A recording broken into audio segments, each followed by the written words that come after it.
जोजो किड्स। बकरी और मुर्गी।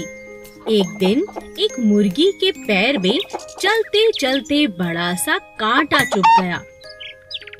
बचाओ बचाओ, कोई मेरी मदद करो, ओह बहुत दर्द हो रहा है। वहीं पास में एक बकरी घास खा रही थी। अरे मैं ये तो मदद कौन मांग रहा है?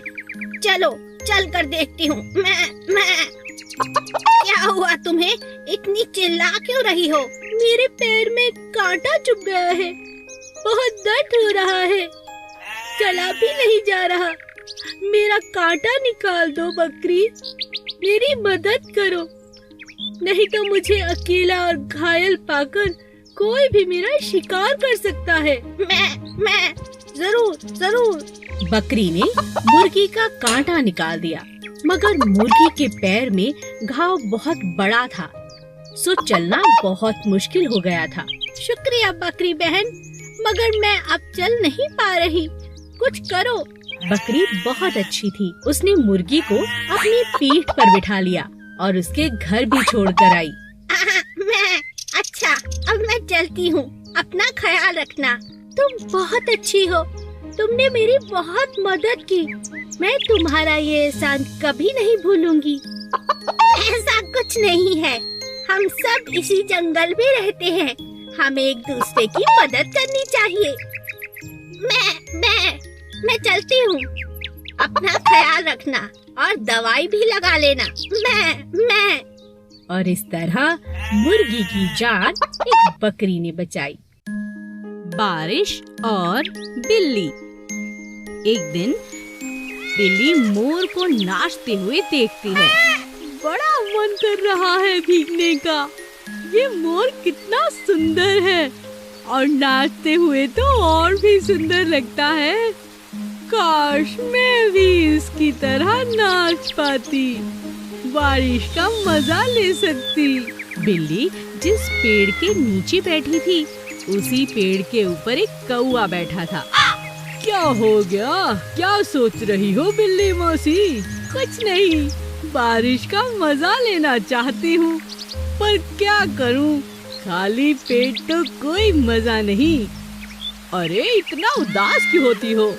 आओ मेरे पास आओ, इस पेड़ पर बड़े स्वादिष्ट बेर लगे हैं, आओ मैं तुम्हें तोड़कर खिलाता हूँ। अरे वाह! बिल्ली झट से पेड़ पर चढ़ गई। अरे ये तो बहुत अच्छा उपाय है। कौवे ने बिल्ली के लिए खूब सारे बेर तोड़े और दोनों ने मिलकर बेर को खाया। अब कैसा लग रहा है बिल्ली मौसी?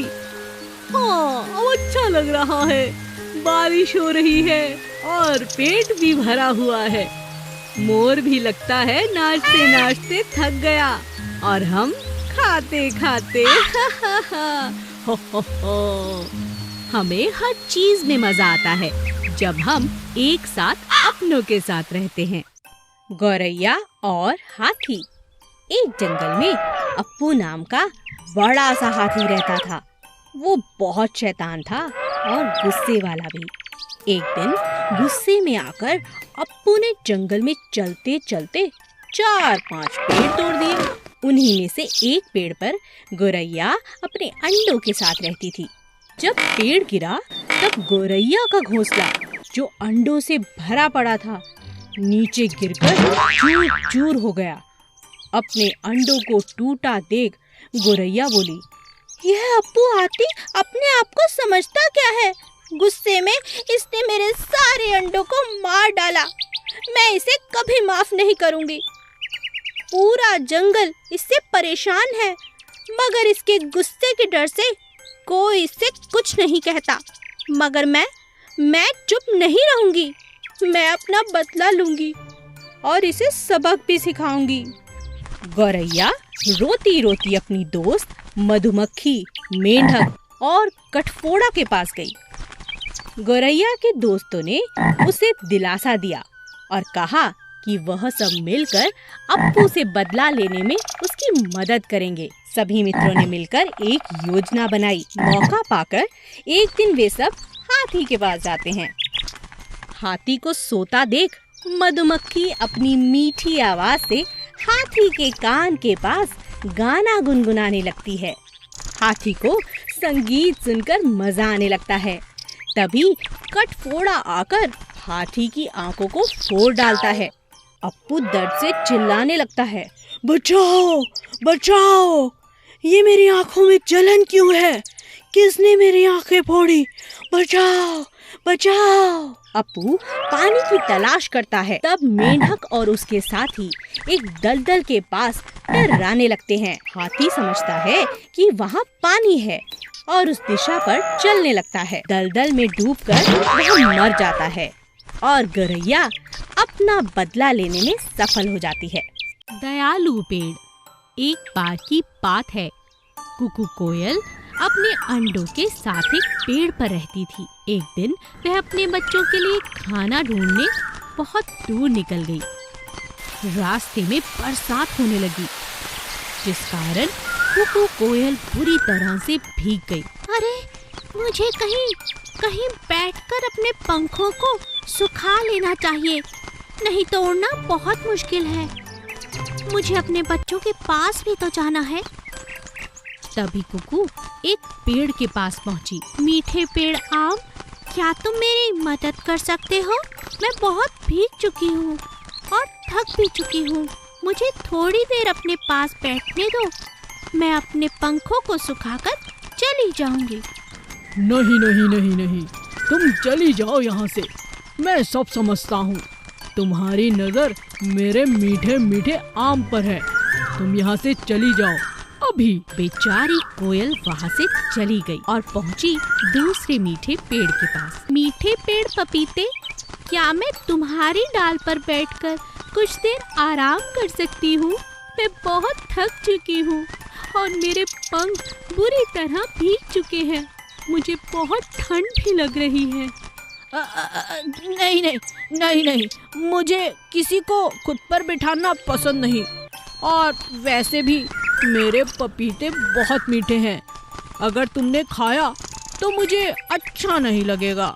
तुम यहाँ से चली जाओ और किसी पेड़ पर बैठ जाओ। निराश होकर कुकू वहाँ से चली गई। कुकू तीसरे पेड़ के पास पहुँची। कड़वे पेड़ नीम, क्या तुम मुझे कुछ देर के लिए अपनी शाख पर बैठने दोगे? बस थोड़ी देर के लिए। मेरे बच्चे अकेले हैं, मुझे अपने पंखों को सुखाकर वहाँ वापस जाना है। क्यों नहीं, आओ आओ चिड़िया रानी, तुम्हारा स्वागत है। तुम मेरे पेड़ पर बैठ सकती हो, मगर मुझे माफ करना, तुम्हें खिलाने के लिए मेरे पास कुछ भी नहीं। कुकू चिड़िया इजाजत पाकर बहुत खुश हो गई। कुछ देर उस पेड़ पर बैठकर कुकू चिड़िया ने अपने पंखों को सुखाया और फिर पेड़ को शुक्रिया अदा किया। तुम्हारा बहुत बहुत शुक्रिया कड़वे पेड़, तुमने मेरी बहुत मदद की। आज से मैं तुम्हें कड़वा नहीं, दयालु पेड़ कहूंगी। और इस तरह कुकू चिड़िया ने कड़वे पेड़ को शुक्रिया अदा किया और अपने बच्चों के पास वापस लौट गई। रानी मधुमक्खी। नंदू अमरूद बेचने वाला पूरे गांव में अपने मीठे मीठे अमरूदों के कारण बहुत मशहूर था। उसके सारे अमरूद तुरंत ही बिक जाया करते थे। नंदू के पास अमरूद का एक बहुत बड़ा पेड़ था। उसी पेड़ पर मधुमक्खियों का एक बड़ा सा छत्ता भी था। कैसी हो मधुमक्खी रानी? मैं ठीक हूँ, तुम कैसे हो? बताओ, आज बाजार में तुम्हारा दिन कैसा रहा? बहुत अच्छा। तुम तो जानती हो मेरे अमरूद खाने के लिए लोग कितनी दूर दूर से आते हैं। मेरे सारे अमरूद बिक गए और यह सब तुम्हारी वजह से है, क्योंकि तुम्हारे डर से मेरे पेड़ पर कोई पक्षी आने की हिम्मत भी नहीं करता। ऐसा नहीं है, तुम भी हमें कुछ नहीं कहते। हम तुम्हारे पेड़ पर रहते हैं।